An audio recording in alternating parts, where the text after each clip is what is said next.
Hello friends, welcome to southern food for you channel. இன்றைக்கி வந்து leave, அடுத்த science exam.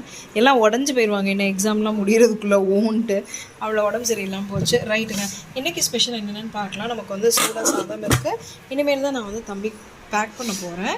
இன்றைக்கி வந்து க்ளே பாட்டில் பண்ண சாம்பார். இது அதிசயம் ஒன்றும் இல்லை, டெய்லியுமே க்ளே பாட்டில் பண்ணுறது தான். ஸோ இன்றைக்கி என்ன சாம்பார், என்னென்ன வெரைட்டின்னு சொல்லி பார்க்கலாமா? முருங்கைக்காய், கத்திரிக்காய், மாங்காய் எல்லாம் போட்ட சாம்பார். அதுக்கப்புறமா சைட் டிஷ் நம்பர் 1 வந்து பொட்டேட்டோ, அதுக்கப்புறம் வெண்டைக்காய் பொரியல்.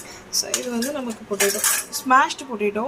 நல்லாயிருக்கும் இது சாம்பாருக்கு. இன்றைக்கி பாப்பா லீவில் இருக்கிறதுனால ரொம்ப விரும்பியே கேட்டாங்க. அப்புறம் வந்து வெண்டைக்காய் பொரியல். அதுக்கப்புறமா நமக்கு வந்து ரசமும் மோரும். இது வந்து மோர், எல்லா பவுடர், சீரக பவுடர் எல்லாம் போட்டு. அதுக்கப்புறமா இது வந்து ரசம். அவ்வளோதாங்க இன்றைக்கி ஃபுல் மீல்ஸ் இவ்வளோ தான். மேபி சாப்பிட்றப்ப நம்ம ஆம்லெட் கூட போட்டுக்கலாம். அப்புறம் கீரை சூப்பு.